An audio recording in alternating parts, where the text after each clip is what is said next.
Olly Alexander felt like he was going mad when he was being bullied because he couldn't talk to anyone about how he felt or be honest about his sexuality.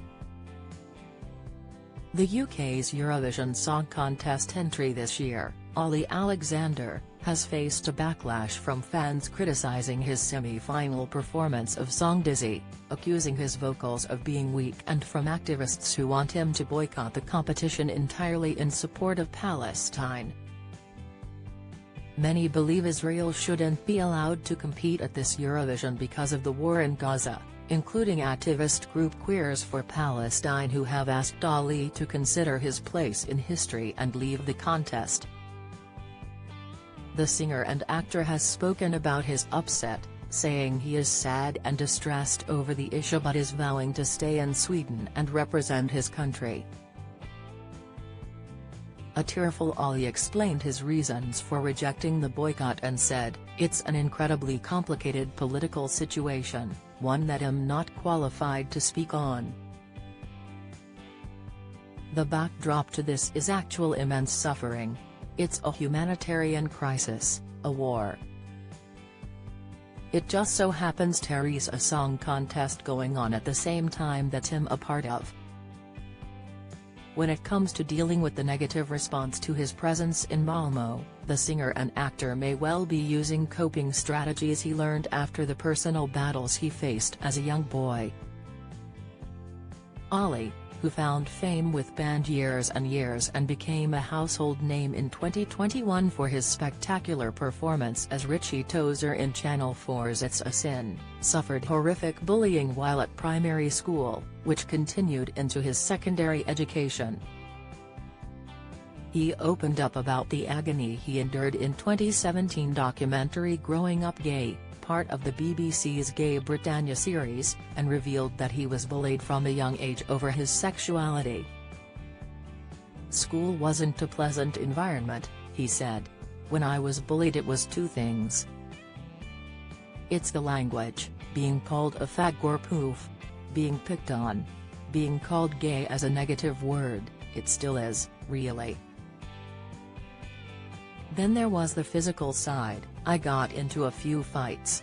He says he probably realized he was gay in primary school but didn't come out to his friends or mum until he was 18 or 19, after being in denial at secondary school.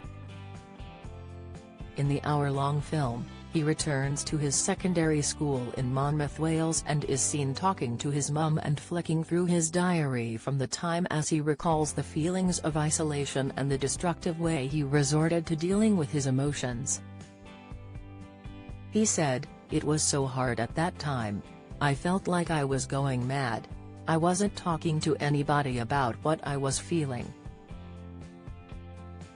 I was writing it all down. Everything felt hopeless. Bulimia and self-harm were a way of coping with that. I was in a really dark place. It's still really difficult for me to talk about." Olly wanted the film to get across a message of hope so others don't go through the same trauma and highlighted the importance of getting the right support. He also talks to his mum about what she went through as his parent. "We had a very frank conversation about what it was like to parent me, and what she went through," he said. She said she felt like she had failed.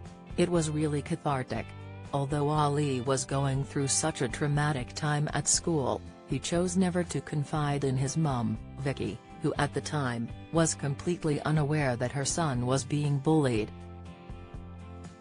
He told GQ magazine, "I'd never tell her about that stuff. It's weird, my mum read an interview where I said I'd had a terrible time at school and she wasn't aware. It was surprising to me that she didn't know. I guess I was quite good at not talking about it."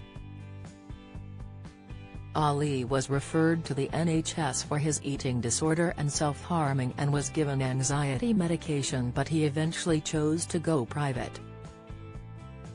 He was given cognitive behavioral therapy when he was 19, which helped with his anxiety and panic attacks. "CBT does really help you try and relearn ways in which you can deal with those moments of panic or crisis," he told The Guardian. "I think it's like any other part of your body, your mental health, it gets sick and it needs treatment. If you or someone you know needs support with any of the issues discussed in this article, the following help is available." The National Bullying Helpline is available on 0300 323 0169. Beat Eating Disorders offers help in your local area, and the Samaritans can be contacted on 116 123.